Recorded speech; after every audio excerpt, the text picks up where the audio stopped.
My neighbor befriended me and my kids and gained my trust as a babysitter, then secretly manipulated them into believing he was their father, and tried to frame me for neglect to steal them. Now he's begging me to let him have his life back. I moved into a new neighborhood with my two kids, Angela and Justin, aged 6 and 8, about 6 months ago. On my first day there, I was greeted by my neighbor Tom. He was energetic, good with kids, and such a fast talker that when he told me he was Spanish, I didn't even get the chance to tell him I knew the language. Either way, my kids loved him, and after a few months, he was already babysitting them every time I went to work. The first red flag, however, showed up when he began making unsolicited parental suggestions. He'd tell me when to put them to sleep, what medicine to give them, what food to feed them. When I kindly asked him to stop, he said, "I'm sorry. You know I'm infertile and I almost see these kids as my own. Imagine you weren't able to have kids. You'd be doing what I am too." I felt sorry for him, and because it wasn't like he was a danger to the kids, I kept letting him babysit. But then I started noticing him start to turn my kids against me. At first it was subtle. "Tom lets us play and doesn't make us have nap time," Angela told me. "Yeah, he gives us chocolate before we eat," Justin added. At the time, I thought it was just Tom trying to seem fun. But then my kids' comments became more manipulative and disturbing. They'd say, "Tom said he'd be a better dad than you are a mom. Tom told us to listen to him and not you. Tom said he wants to be our dad but can't because of you." I felt my blood run cold. I wanted to run to his house and lay it all out, but my kids loved him, so I had to do something different. Fast forward to this past weekend. I invited him over with the intention of talking civilly and setting clear boundaries, and even went as far as preparing dinner and cleaning the house to make the environment as welcoming as possible. I never planned to tell my kids Tom was coming, but they overheard me talking about it while they were supposed to be sleeping. They got so excited, and when the day came, they kept telling me not to ruin it or make Tom angry at us. As soon as Tom walked in, he kneeled down to hug my kids as they ran up to him. He spent a whole minute making funny faces with them, but then he stood up, and as soon as our eyes met, I felt his energy shift. I invited him to come sit down at the dinner table, but he declined, asking if he could sit on the couch instead so the kids could sit on his lap. I told him the conversation I needed to have with him wasn't appropriate for Angela and Justin. He smiled and said that's nonsense, sarcastically asking me what kind of mother would force their kids to their room. He then looked at them and asked if they wanted to stay here. "Uncle Tom's right," Angela yelled. "We want to stay with him." I felt myself breaking. I wanted to just put my foot down and yell, but I couldn't, because every time I tried, Tom would steer the conversation in a way that used my own kids against me. We ended up just watching a cartoon the kids loved, and the whole time, Tom would just flash this creepy smile at me almost as if he had won. I remember it's while that was going on that he got a phone call. He stopped ruffling Justin's hair and excused himself to the hallway and picked up. I couldn't hear it too well at first, but I recognized that he was speaking Spanish. He still didn't know I spoke it, and when I heard him sarcastically mention the kids, my blood ran cold. I stood up and casually made my way over to the sink, pretending to get a glass of water,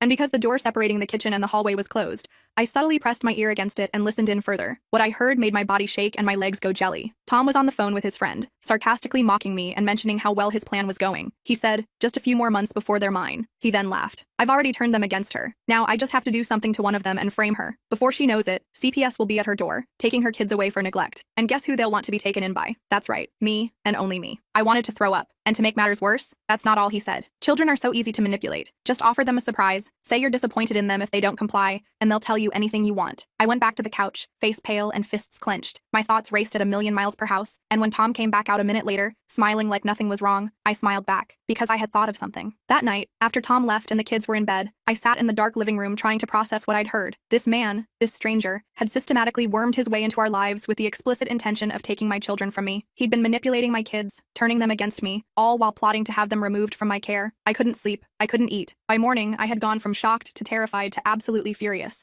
I called in sick to work and dropped the kids at school myself, making sure Tom wasn't lurking around. Then I called my sister Maya, the only person I completely trusted. "He's been doing what?" Maya practically screamed through the phone when I explained the situation. "Planning to frame me for neglect and get CPS to take my kids," I repeated, the words still not feeling real. "That psychotic she caught herself. "Sorry. Okay, we need a plan. You need evidence." Maya was right. It would be my word against his, and he'd spent months building his case while I'd been oblivious. By the time I picked the kids up from school, I had ordered nanny cams for every room in the house and voice-activated recorders. Amazon Prime same-day delivery was literally going to help me save my children. While the kids did homework, I researched narcissistic manipulation and gaslighting techniques. Everything I read described Tom's behavior perfectly. He'd isolated us, undermined my authority, created dependency, and was now moving toward the final stage of his plan. I felt sick realizing how expertly he'd executed each step. That evening, Justin asked if Tom was coming over. When I said no, both kids looked disappointed. Angela actually said, "But Fridays are Tom days." Apparently, he'd established routines with my children I wasn't even aware of. I tried casually bringing up Tom. "You guys really like spending time with him, huh?" They both nodded enthusiastically. "What kind of things do you talk about when I'm not around?" Justin immediately looked uncomfortable. "Just stuff." "What kind of stuff?" I pressed gently. Angela shrugged. "Secret stuff. Tom says some things are just between us and him." My parenting alarms were blaring, but I kept my expression neutral. "You know you can always tell me anything, right? Even if someone says it's a secret?" Justin glanced at Angela, then said, "Tom says you wouldn't understand, and that you might get mad." I changed the subject, but my mind was racing. What else had he told them? What secret stuff had been happening in my own home? The nanny cams arrived while the kids were watching TV. I quickly hid them throughout the house, one disguised as a phone charger in the living room, another as a clock in the kitchen, a third hidden in a bookshelf. I installed the app on my phone to monitor the feeds. I texted Tom that night, "Kids are asking for you. Work emergency tomorrow afternoon. Any chance you could watch them for a couple hours?" His response came immediately. "Tied up until evening. Could do 7 to 9 p.m. though." Perfect. That gave me time to set up all the recording devices and prepare. Tomorrow, Tom would get the surprise of his lifetime. I wasn't going to confront him directly. That would be too dangerous given how manipulative he was. No, I needed to trick him into revealing his true intentions on camera. As I checked on the sleeping kids that night, I felt a surge of protective rage looking at their innocent faces. This man had methodically tried to steal what mattered most to me in the world. I gently brushed Justin's hair from his forehead and whispered, "Nobody is taking you from me. Not ever." The next morning, I kept things normal, making pancakes and asking about what they wanted to do over the weekend. That's when I casually mentioned, "I was thinking maybe next weekend we could drive up to Grandma's for a visit." The reaction was immediate and intense. Both kids started protesting at once. "We can't go next weekend," Angela wailed. Justin looked genuinely panicked. "Tom said he has a special surprise for us on Saturday." I froze with the spatula midair. "What kind of surprise?" They both shook their heads. "Another secret." "Well, we don't have to decide right now," I said lightly, but inside I was reeling. He was already planning something specific for next weekend. My timeline needed to accelerate. While the kids were at school, I went through their rooms. I hated invading their privacy, but I needed to know what I was dealing with. Under Justin's mattress, I found a cheap prepaid phone. There was only one number programmed into it, Tom's. The text history showed messages instructing Justin to call if mommy acts weird, or call if she tries to take you anywhere far away. I found an identical phone hidden in Angela's favorite stuffed animal. I took photos of everything but left the phones where I found them. I didn't want to tip Tom off that I was onto him. I called the school next and spoke with both kids' teachers. Justin's teacher mentioned that he'd become more withdrawn lately. Angela said she'd been talking about Uncle Tom constantly. Then came the bombshell. Apparently Tom had picked them up from school twice in the past month, claiming to be my authorized childcare provider. I immediately updated their pickup authorization list,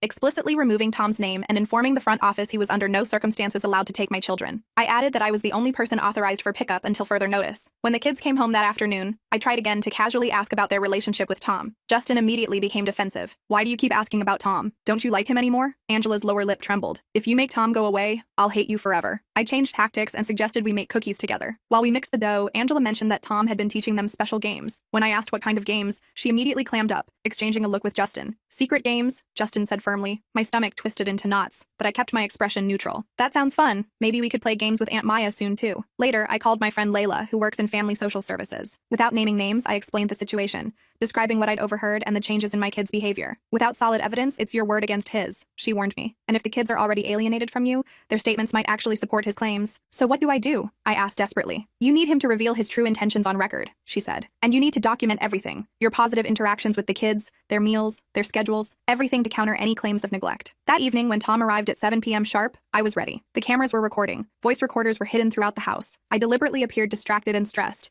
mentioning work problems and sighing heavily. Tom immediately stepped into the supportive friend role, but I caught the calculated look in his eyes as he surveyed the kids' appearance, the state of the living room. "The kids look a bit neglected," he said with carefully crafted concern. "Have they had dinner?" "They had snacks," I mumbled. "I was going to order pizza." He clicked his tongue disapprovingly, loud enough for the kids to hear. "They need proper nutrition, not junk food." I didn't rise to the bait. Instead, I mentioned casually, "By the way, I'm thinking of moving us closer to my parents. My mom offered to help with childcare while I work longer hours." Tom's face darkened momentarily before he recovered. "Moving? That would be so disruptive for the children. They're just getting settled here. It would make things easier financially," I pressed. "Let's discuss this privately," he suggested, steering me toward the kitchen. Once there, away from the kids, his mask slipped. "What the hell are you doing?" he hissed. "You're ruining everything." Got him, I thought, knowing the kitchen recorder was capturing every word. I kept my face fearful and confused. "I don't understand why you're upset," I said. "It's just an idea my mom suggested." "Because these kids need stability," he said, quickly composing himself. "And I'm here to help. Your parents live what, 2 hours away? The kids would have to change schools, lose all their friends, lose me." The proprietary way he said, "lose me," sent chills down my spine. But I had him talking now, and I needed more. "I didn't realize you were so invested in our lives," I said carefully. His eyes narrowed slightly. "Of course I am. Those kids mean everything to me. Not your kids, those kids, like they already belong to him." I decided to push him a little further. "It's just that Angela and Justin are my children, and I need to make the best decisions for them." Tom's face twitched slightly. "Of course they're your children. Technically." That single word, technically, made my blood run cold. I kept my expression neutral despite wanting to slap him. "I should get going," I said, pretending to check the time. "I have an early meeting tomorrow." As Tom left, he hugged the kids extra long. Justin actually cried when he said goodbye, like he was leaving forever. I overheard Tom whisper to Angela, "Remember what we talked about?" She nodded solemnly. After they went to bed, I reviewed the kitchen recording. Tom's "you're ruining everything" comment was damning, but not explicitly incriminating enough. I needed more concrete evidence of his plan. The next morning, I casually mentioned finding their secret phones while cleaning their rooms. Instead of confessing,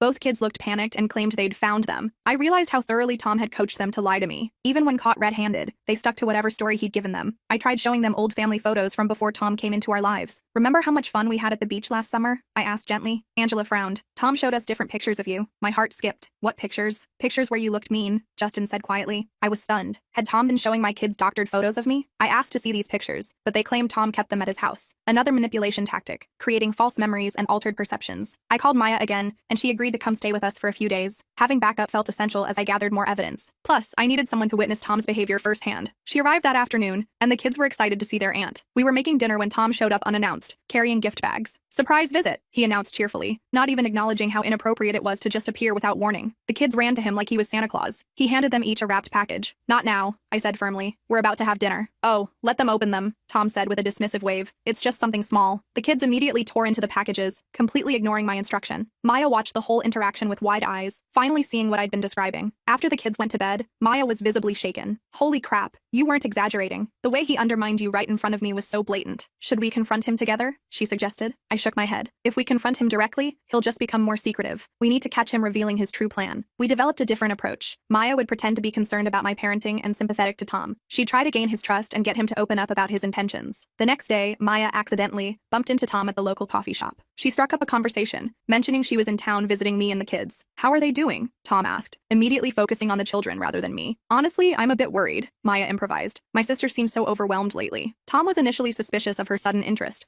but warmed up when she continued expressing concerns about my parenting. She suggested the three of us get drinks that weekend to discuss the situation. When she told me about this later, I agreed too quickly to the drink plan. When Tom texted to confirm, his message had an edge of suspicion. I had to backtrack, responding that I wasn't sure it was a good idea, but would try to make it work. Playing hard to get seemed to reassure him. That Saturday, we met at a local bar. I purposely arrived 15 minutes late, appearing flustered and disorganized. Tom immediately started listing his concerns about my mental stability to Maya. "She's just not the same person lately," he said, shaking his head sadly. "The kids tell me things." Maya skillfully steered the conversation toward his childcare techniques. "You seem to have such a special bond with them. How did you develop that?" Tom puffed up with pride and began explaining his approach. After a few drinks, he became less guarded. "Children need structure," he explained. "When their primary caregiver is unstable, they look for security elsewhere. I simply positioned myself as that security." "And how did you do that?" Maya asked innocently. "It's about creating contrast," he said, leaning in. "If mom says no to something simple, I say yes. If she's tired and short-tempered, I'm endlessly patient. Eventually, they start coming to me first." I gripped my glass so hard I thought it might shatter. He was openly admitting to systematically turning my children against me. Maya managed to record parts of this conversation on her phone, but the bar was too noisy for clear audio. We needed a better environment to get clean recordings. "We should continue this conversation somewhere quieter," Maya suggested. "Maybe dinner at the house next week?" Tom readily agreed. As we left the bar, he placed his hand on my lower back in a possessive gesture that made my skin crawl. The following days were tense. I prepared for our dinner by setting up additional recording devices throughout the house. While I was hiding one behind some books, Justin walked in. "What's that?" he asked, pointing to the small black device in my hand. My heart raced. "It's a special timer for cooking," I lied, hating that I was now the one being dishonest. "I'm trying some new recipes." He seemed to accept this explanation, but I was more careful hiding the rest. I couldn't risk Tom finding out what I was doing. The night of the dinner arrived. Tom showed up with an expensive bottle of wine and immediately suggested we loosen up with a drink. I noticed him watching closely as I sipped mine, so I secretly poured most of it into a nearby plant when he wasn't looking. Something about his insistence made me suspicious. Was he trying to impair my judgment? Maya skillfully brought up the topic of my parenting struggles again. Tom started elaborating on his concerns, becoming more candid as the evening progressed. "The children confide in me," he said. "They tell me things they're afraid to tell their mother." Suddenly, Angela burst into tears. "I don't want to go away from Tom," she wailed. I froze. "What do you mean, sweetie? No one's going away." Angela looked at Tom, then back at me. "But if you keep being mean to Tom, he can't take us to his special place." My blood ran cold. "What special place?" Tom quickly intervened. "I mentioned taking them to the Children's Museum sometime. That's all." But Angela's outburst confirmed my fears. Tom had been having private conversations with my children about taking them away from me. I comforted Angela while struggling to maintain my composure. Tom used this moment to twist the narrative again. "See how you're making her feel guilty for expressing her emotions?" he said quietly. "That's emotional manipulation." Maya, who had been recording this exchange while pretending to check messages on her phone, caught this perfect example of psychological projection. Tom was accusing me of exactly what he was doing himself. After reviewing Maya's footage later that night, we found Tom had revealed enough of his concerning behavior to raise red flags, but nothing explicitly illegal. We needed more. I decided to call his bluff. The next morning, I texted Tom, "After last night, I'm considering therapy for the kids. They seem to have a confusing attachment to you that might need professional guidance." His response was immediate. "I'd be happy to help find a good therapist. I know several who specialize in children." "Thanks, but I've already selected one and scheduled appointments for next week," I replied. This clearly rattled him. He called within minutes, insisting that involving outsiders was unnecessary and potentially harmful to the children. "They're just going through an adjustment period," he he argued. Therapy might make them feel like something's wrong with them. I pretended to reconsider. Maybe you're right. By the way, my parents are coming to visit next week. They'll be staying with us for a while. This news clearly panicked him. How long will they be here? When do they arrive exactly? He pressed. Not sure yet, I said vaguely. Could be a week or two. After hanging up, Maya and I analyzed his reaction. He's afraid of your parents witnessing his manipulation, she concluded. Outside observers threaten his control. The next day, I discovered Tom had given Justin a smartphone for emergencies. When I confronted Justin about it, his response was clearly rehearsed. Tom says I need it because sometimes you don't answer your phone, he recited mechanically. It's for my safety. Rather than confiscating it and triggering more resistance, I calmly explained that gifts like phones needed parental approval first. I let him keep it for now, but gave him extra screen time on his tablet to distract him while I checked the phone later. That night, after Justin fell asleep, I examined the new phone. The text messages between him and Tom were disturbing. Tom: remember our special plan if mommy tries to take you away? Justin: yes, I remember. Tom: good boy. Don't tell anyone about this phone. I took screenshots of everything but left the phone intact. The next morning, I texted Tom from my phone. I appreciate your concern for the kids, but please don't give them expensive gifts, especially electronics, without discussing it with me first. Just trying to keep them safe, he replied with a smiley face emoji that seemed sinister given what I now knew. Maya and I decided to accelerate our plan. She approached Tom again, this time pretending to be completely on his side. I'm really worried about my sister's stability, she told him over coffee. The way she's been acting lately seems erratic. Tom became suspiciously cautious, studying Maya's face. What specifically concerns you? Maya had to backtrack and provide examples to make her concern seem genuine. She's been forgetful, emotional, the house is messier than usual. I'm just worried about the kids. This seemed to satisfy him. Eventually, he confided that he planned to document evidence of neglect over the next few weeks, though he was frustratingly vague about specifics. That evening during bath time, I carefully checked both kids for any unusual marks or bruises. Angela noticed my scrutiny. Why are you looking at me like that? She asked. Just checking for mosquito bites, I said casually. They've been bad this summer. The following day, I received a call from the school that made my heart drop. Justin had arrived with a suspicious bruise on his arm. When questioned by his teacher, he had claimed he fell at mom's house. The school was required to document it. I raced to the school, examining the bruise myself. It was on the back of his upper arm, not a location typical for an accidental fall. I asked Justin how he got it, and he repeated the same story, avoiding eye contact. I immediately took him to our family doctor, Dr. Chen. She examined the bruise carefully. This doesn't look consistent with a fall, she said quietly. The shape and placement suggest it was caused by someone gripping his arm forcefully. I need you to document that in his medical record, I said urgently. And I need a copy of that documentation. Dr. Chen looked confused by my insistence. I felt forced to partially explain the situation,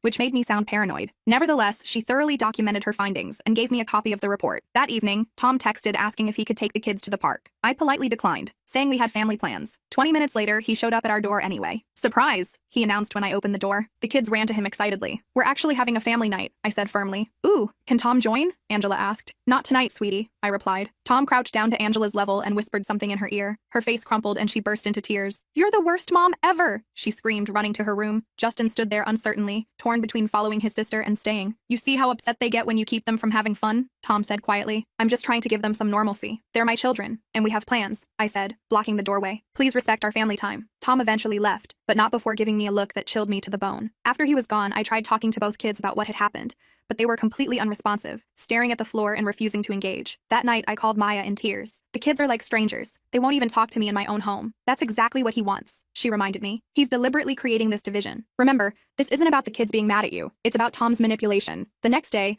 Maya suggested we needed more drastic action. We need to set up a situation where Tom will fully reveal his intentions. I was hesitant. I don't want to put the kids in any kind of danger. They won't be, she assured me. We'll make sure they're safe with your parents while we confront him. We developed a plan. I would tell the kids we were visiting Grandma for the weekend, ensuring they were safely away. Then we would confront Tom with the evidence we had gathered so far. When I told the kids about visiting Grandma, they immediately became agitated. I pretended to leave the room but doubled back silently, catching them both frantically texting on their secret phones. I quietly monitored Tom's response through the nanny cam in Justin's room. Within minutes, my phone rang. It was Tom, his voice tight with barely controlled panic. I just wanted to check in, he said casually. The kids mentioned you're taking them out of town? Just for the weekend, I replied. They haven't seen my parents in months. Kids need stability, he insisted. Traveling can be disruptive to their routine. It's just a weekend visit, I repeated. I'm concerned, he said, his voice hardening. Your behavior lately has been erratic. Pulling them out of school, making sudden trips. If this continues, I might need to report my concerns to the appropriate authorities. There it was, the threat I'd been waiting for. I kept my voice steady despite my racing heart. Are you threatening to call CPS because I'm taking my children to visit their grandparents? I'm just concerned about their well-being, he said smoothly, as any responsible adult would be. I recorded this entire conversation, finally capturing his controlling behavior and veiled threats on tape. When I played it for Maya, she was encouraged but pointed out he was still being careful with his explicit words. We need him to believe you're actually leaving town permanently, she suggested. That should trigger a bigger reaction action. The next day, we put our plan into action. Maya helped me pack several boxes and place them visibly in the front yard. We made sure to label some kitchen and kids' toys, obvious moving boxes. Tom drove by 3 times before finally stopping. I pretended not to notice his car until he approached. "Spring cleaning?" he asked, gesturing to the boxes. "Actually, I found a great job opportunity in Colorado," I improvised. "Better pay, better schools for the kids." Tom's mask slipped completely. His face contorted with anger, and he stepped closer to me. "You can't just take them away," he hissed. "Those children need stability. They need me. They're my children," I replied calmly. "For now," he said, his voice eerily controlled despite his obvious rage. "But trust me, if you try to leave, I'll make sure everyone knows what kind of mother you really are. Documentation of neglect doesn't just disappear." We were interrupted by my neighbor, Mrs. Patel, walking by with her dog. Tom immediately switched back to his charming persona,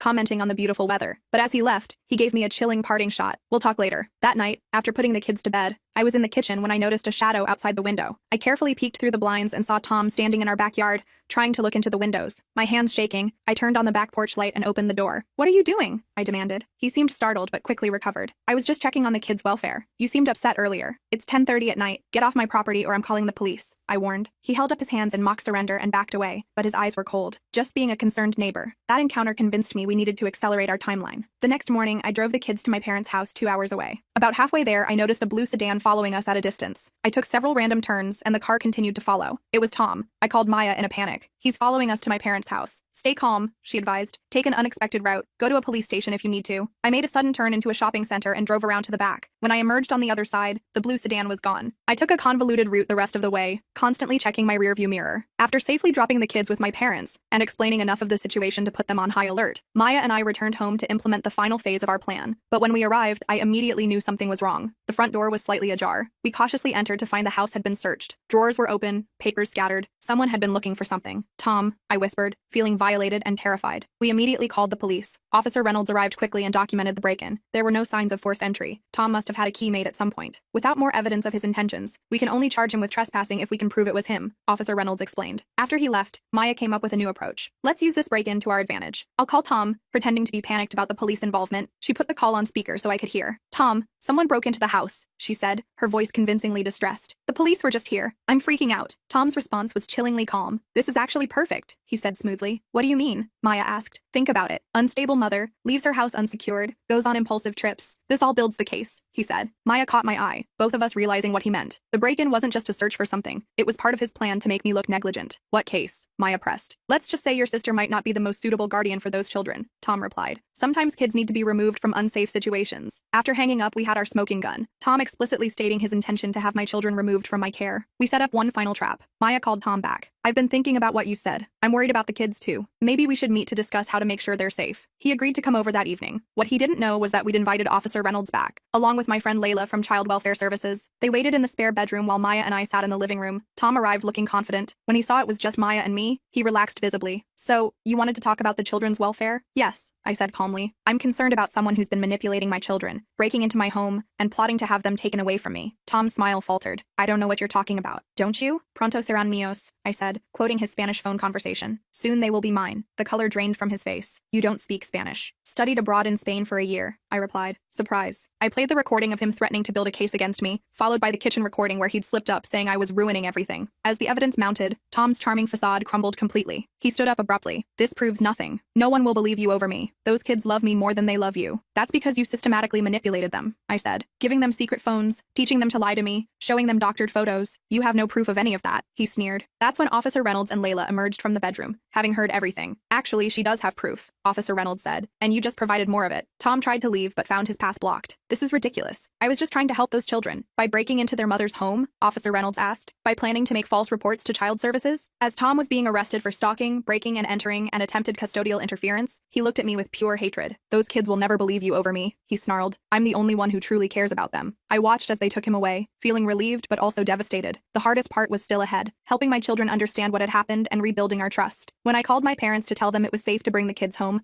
my mom reported that Angela and Justin had been asking for Tom constantly. "They seem to think you're keeping them from him deliberately," she said worriedly. "I am," I sighed, "but not for the reasons they think." How do you explain to a 6 and 8-year-old that the adult they've come to trust has been manipulating them? How do you help them understand concepts like gaslighting and psychological abuse? The next phase would be the most difficult, healing my family from Tom's calculated damage. After Tom's arrest, I thought the worst was over. I was wrong. When I brought the kids home from my parents, their reaction to the news about Tom was heartbreaking. "You're lying!" Justin shouted when I gently explained that Tom had done some bad things and wouldn't be coming around anymore. Angela burst into tears. "You're just jealous because we love him more than you." Their words cut deep, but I reminded myself they were victims too. Tom had spent months poisoning their minds against me. This wouldn't be fixed overnight. I contacted a child psychologist who specialized in cases of emotional manipulation. Dr. Ramirez was compassionate but honest with me. "Children this age don't have the capacity to understand manipulative tactics," she explained. "Right now, they simply feel like someone they loved has been taken away, and they're blaming you." "How do I fix this?" I asked desperately. "Slowly," she advised. "We start with rebuilding trust, not by trying to convince them about Tom. That will come later." The kids initially refused to talk to Dr. Ramirez. Justin sat with his arms crossed, answering questions with silent shrugs. Angela would only communicate through her stuffed animals, but Dr. Ramirez was patient, using play therapy and art to slowly get them to open up. After their third session, Dr. Ramirez showed me a drawing Justin had made, a picture of Tom giving them candy and toys while a scary-looking figure, presumably me, stood in the background with angry eyes. "Tom played a special game with them," Dr. Ramirez explained gently. "He would reward them with treats whenever they reported negative things about you, and he would punish them by withdrawing affection if they said positive things." I felt physically ill. They were being conditioned. She nodded grimly. "Classic manipulation technique. He essentially trained them to view you negatively, and him positively." The road to recovery was painful and slow. There were nights when Angela would scream that she hated me, that I was mean for taking Tom away. Justin became withdrawn, refusing to engage with me beyond necessary communication. Just when we seemed to be making progress, I discovered Tom had found a way to maintain contact. A letter arrived for the children, sent through a mutual acquaintance in the neighborhood. It was filled with subtle manipulation, telling them he missed them, that he was being unfairly kept away from them, and that someday they would understand the truth. I immediately got a restraining order prohibiting all forms of contact with my family, but Tom was persistent. A few weeks later, Angela came home from school with a new bracelet. "Where did you get that?" I asked casually. "The new helper in our classroom gave it to me," she replied. "She said it was a secret present." My alarm bells went off. I visited the school the next day and discovered one of Tom's cousins had recently volunteered as a classroom aide. I hadn't even known he had family in the area, another detail he'd concealed. When confronted, the cousin claimed ignorance about any restraining order. The principal agreed to remove her from Angela's classroom, but explained they couldn't ban her from the school entirely without more evidence of malicious intent. Meanwhile, Tom's case was moving through the legal system,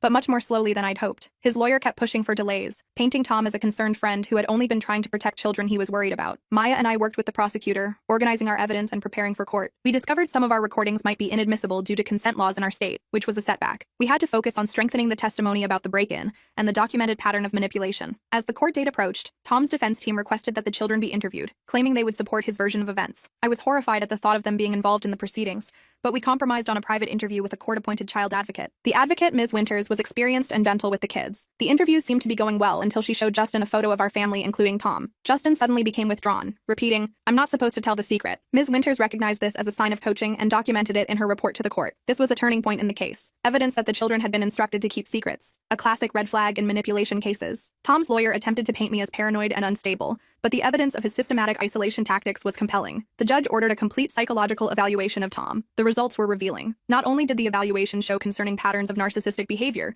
but background checks revealed Tom had fabricated his entire backstory. He wasn't Spanish at all. He'd affected the accent and learned the language specifically as part of his persona. He'd also used 3 different names in the past decade. What we still couldn't figure out was why he'd targeted my family specifically. Maya suggested doing deeper research into his past, beyond what the police had uncovered. Her investigation led to a disturbing discovery. Tom had attempted similar behavior with 2 other single mothers in different cities. In each case, he'd inserted himself into the family's life, alienated the children from their mother, and then disappeared when his manipulation was discovered. But we couldn't find any official reports filed against him. These women were probably too embarrassed or scared to report him, Maya reasoned, or maybe they just wanted to move on with their lives after he left. We managed to contact one of these mothers, Eliza, who agreed to meet with me. She was clearly terrified, constantly checking over her shoulder during our coffee shop meeting. We moved to my car for more privacy, where she finally opened up. "He called himself Daniel when I knew him," she explained, her hands shaking as she showed me a photo. It was undeniably Tom, though with different hair and glasses. He almost succeeded in getting custody of my son. According to Eliza, Daniel had manipulated her child so thoroughly that the boy had started making false allegations of abuse against her. When child services investigated, Daniel had presented himself as a stable father figure,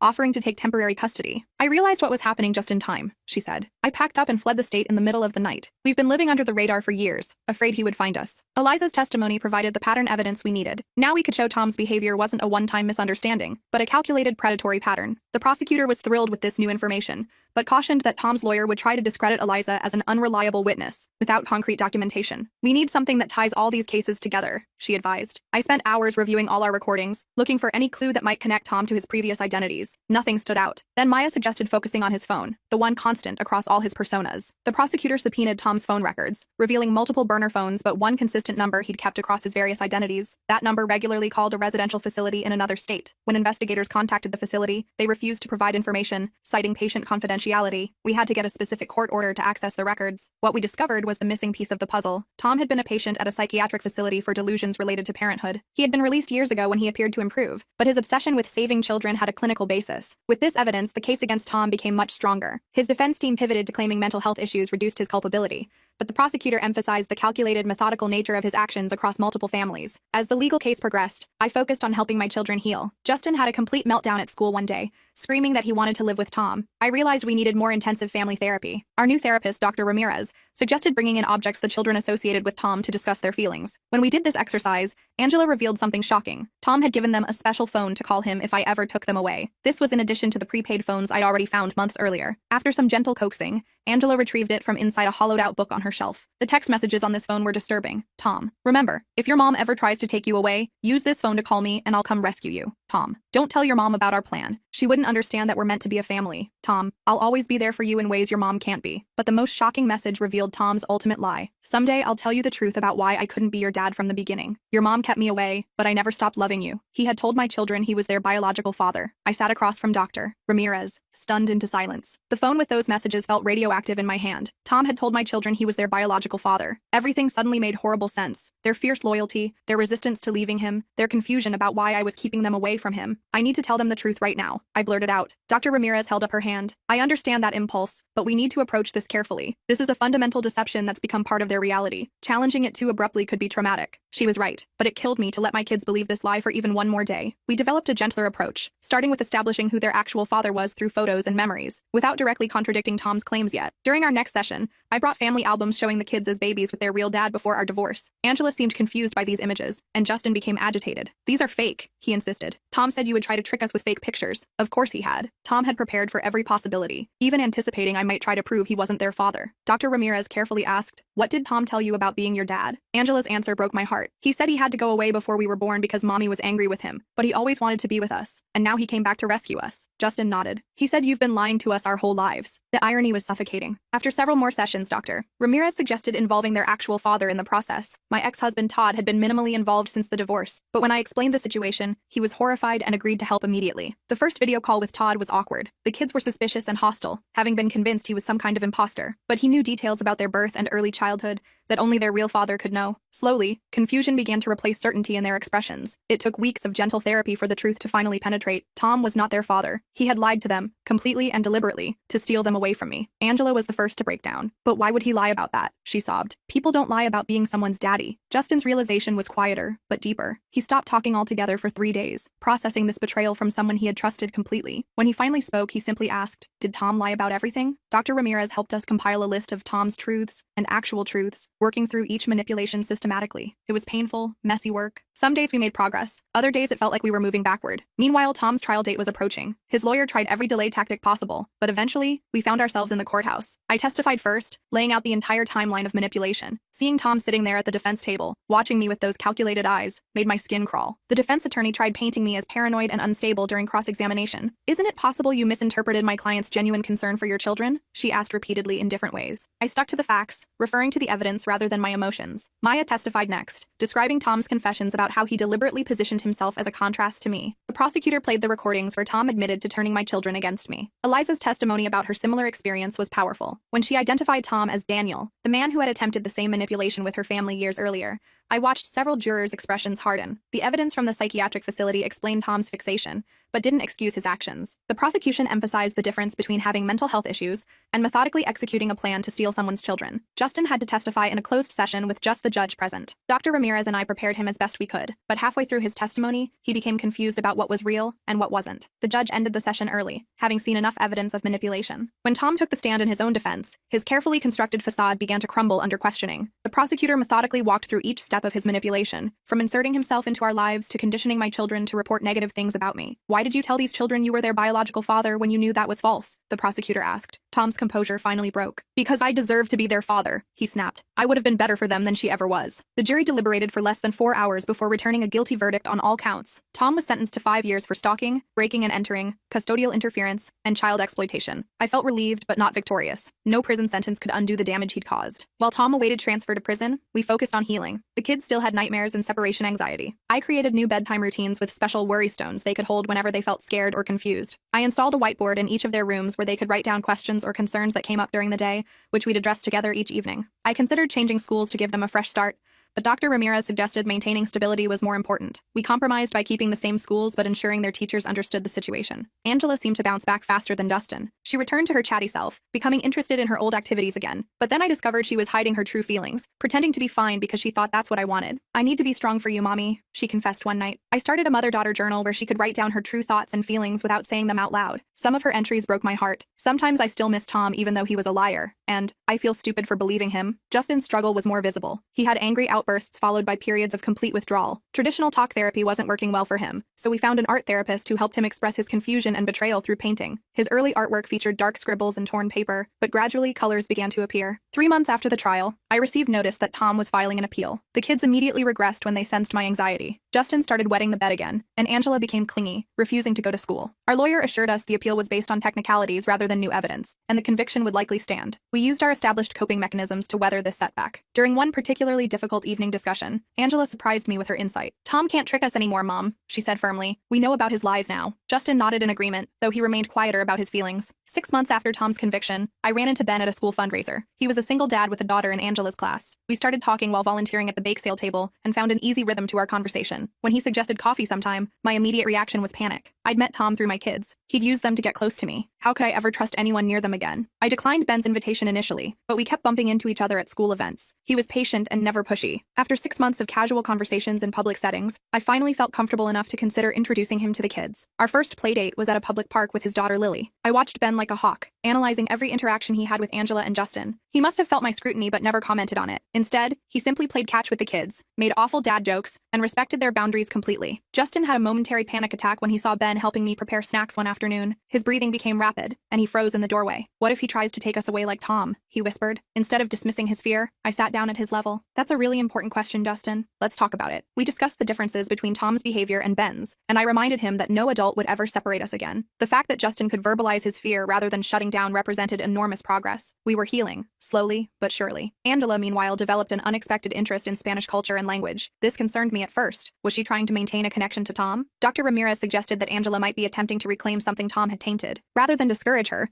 we explored Spanish culture together through cooking, music, and children's books, creating new positive associations. Tom's appeal was denied 8 months after his conviction, providing some final legal closure. Still, I worried about his eventual release. I set up safety protocols with the kids' schools and made sure they understood exactly which adults were authorized to interact with them. We established code words and safety plans, not to frighten them, but to empower them. The psychiatric evaluation Tom received in prison recommended extended treatment, which meant he might eventually be transferred to a mental health facility rather than serving his full sentence in prison. This possibility required us to update our safety precautions and legal protections. A year after starting therapy, Dr. Ramirez suggested we were ready to reduce our sessions to monthly check-ins. I panicked at the thought of losing this crucial support system, but we gradually decreased the frequency while ensuring additional appointments were available when needed. During one of our evening discussions, Justin asked a question that broke my heart. Was it my fault Tom tricked us? Was I too friendly with him? I gathered both kids for an immediate family meeting. "Nothing that happened was your fault," I told them firmly. "Adults are responsible for their own actions, never children. Tom made choices to lie and manipulate, and that had nothing to do with anything you did or didn't do." 2 years after Tom's arrest, I saved enough for a down payment on a small house in a new neighborhood about 30 minutes away. During the moving process,